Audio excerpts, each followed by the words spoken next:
Hello, hello, hello. We're live.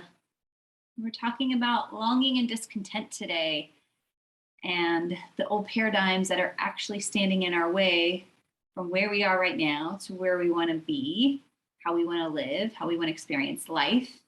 Because the last episode, we were talking about the gap and what will it take, what's required to not just fill the void of the gap, but to cross that gap. Because most of the time we cross the gap, we're not going back. There are many times that I've said this, where the cost of your new life is going to cost you your old life. You can't have one foot in over here and one foot in over here. It just doesn't work that way. So again, today we're going to be talking about our longing and discontent. Our longing and discontent is our soul, our spirit, is telling us we want more, we desire more. There's something that just isn't, we're discontent with what's going on right here, right now, because it's not part of our passion, or we've outgrown something and we're ready for the next big thing. So we long for fill in the blank, or we're discontent with fill in the blank. And we get to choose what that means and how we move forward. We get to choose right now how we move forward, not tomorrow, not next week, not next month. Because if you're not making choices right now, in this second, in this moment, it'll just be a dream. And how many people are on their deathbed have the regret of living out other people's expectations and never really listening to their own? A lot. Too many. Too many. So imagine for a moment, as uncomfortable as it could be, that 3 years go by, nothing changes. You're right where you are today, 3 years from now. How do you feel? Is there still a longing and discontent inside your heart, inside your soul? Is there still more that you want to experience, something new, something different? Because that's what we're going to be talking about today, is those old paradigms, those old habits, those old thinking patterns. They've created results in our life at times, and they've also held us back many times. So we need to rewire these. It's exciting to know that we can choose and rewire these old paradigms. They don't have to be true. If we believe it to be true, we're right. If we don't want to believe it anymore, we're right. It sounds simple when we say, let's change your thoughts, change your life, but it's not always easy, because the old paradigms do not want you to change.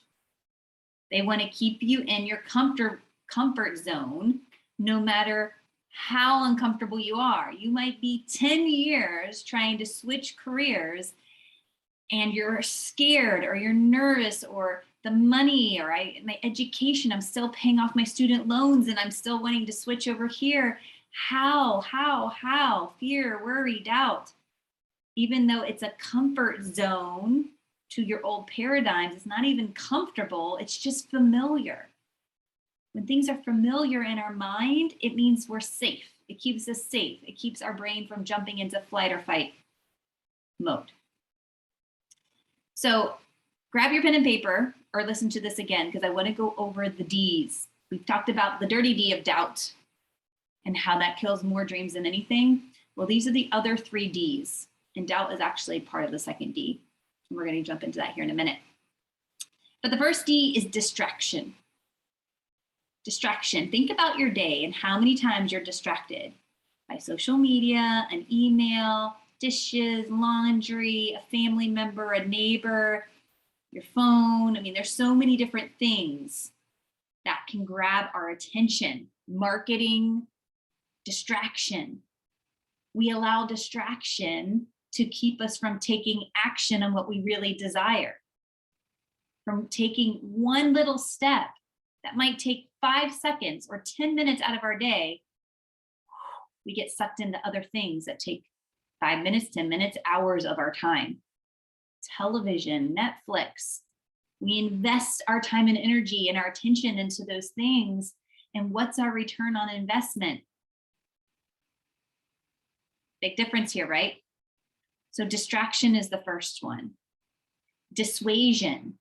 Dissuasion is that voice in your head that says, you're not going to be able to do that because you're too young, you're too old, you're not educated enough, you don't have enough experience, you're not enough, you're not enough, you're not enough, right? You're broke, too busy, not enough time. That little chatter in your head that's like, oh, you can't do that. Don't even bother. You'll be wasting your time. Oh, that one kills me, because that one, we can literally hit mute. Shush. Mute. You know how you hit mute when you're talking to somebody on the phone? A salesperson, for example, and they're like, blah, blah, blah, blah, blah, blah, mute. Mute them, mute them. Okay, they're done. Okay, bring them back on. We got to mute that voice of dissuasion, because in all reality, again, your thoughts create your reality now. The past is over. The future isn't here yet. So who's running the ship? Your soul or old paradigms? And so this last one is delay. Delay, like doubt, kills more dreams than any other paradigm, because it's super crafty, it's super witty. It convinces you that you're headed into change, but yet you're not taking any action. So you talk about it and you talk about it and you say, yeah, we're doing this thing. I'm starting it next month, or once the kids are in school, or maybe once they graduate, or once I start feeling better, or I have a little bit more money, or once this is handled. And you wake up 3 years from now and nothing has changed. Nothing has changed. That delay, I have so many family members, and I love you dearly if you're watching this, where there's times they talk about their dreams. I'm like, great, when are you gonna start taking action? When are you gonna start doing X, Y, and Z? And how are you going to make this a priority? If that's the how that's popping up, how am I gonna do this? I don't know yet. There's so much possibility in the space of uncertainty and the unknown. There's so much excitement, like, oh my gosh, there's so many possibilities. Let's go. And so it is, it's done. What do? We delay till someday, and then we talk about it again, and we see each other, every 6 months or once a year. We catch up on a phone call. Hey, how's that project going? Oh, it's going great. I'm still getting ready to get ready to get ready to get ready to get ready. Right? And it's okay if you change your mind, but when you're all in on a fulfillment of a desire and a passion, it's like you're jumping on the boat. You get to the island and you burn the ship. You burn the boat. There's no getting off. There's only doing, being, making it all happen. So think about the times in your life where either distraction, dissuasion, delay, just a few days ago, just a few weeks ago, where it has stopped you from living out your truth, your calling. And maybe you played the safe route of what mom and dad told you to do, or a professor told you to do, or a best friend told you to do, or a sibling told you to do, or somebody you just look up to told you to do. And yet it's not feeling good in your way of being and showing up. That's why there's a longing. That's why there's a discontent in your heart to do so much more, to experience so much more. Because at the end of the day, we've got to make sure that we're filling our cup up, and our health, it's a vital asset, and our finances, and our jobs, the things that we do every day to earn money, so it doesn't feel like a job, and we're lit up by the passions and the desires we get to fulfill. And our relationships, not just a relationship with yourself, but maybe, because most of the time we invest so much into all these other relationships and we never make enough time for ourselves. How does that feel?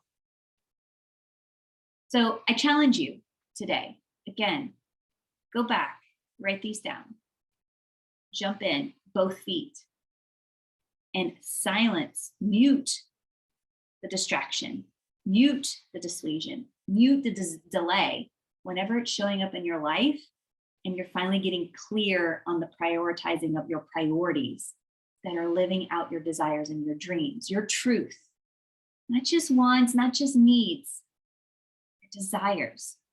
Because when you're committed, both feet in, energetically, mountains can be moved.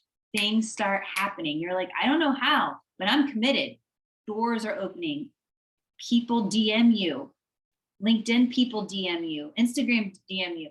Emails come in. You cross somebody at a street corner. You meet someone in a coffee shop, in the grocery store, at the gas station. It's just crazy the amount of stories I could share, and where synchronicities start happening like this when you're truly in alignment and it feels good in living out your desires. But don't let these D's keep you from that. Don't let the fear of the unknown paralyze you. Find the excitement and the possibility in the space of uncertainty and the unknown. And with that, my friend, I leave you with so much love. Mwah.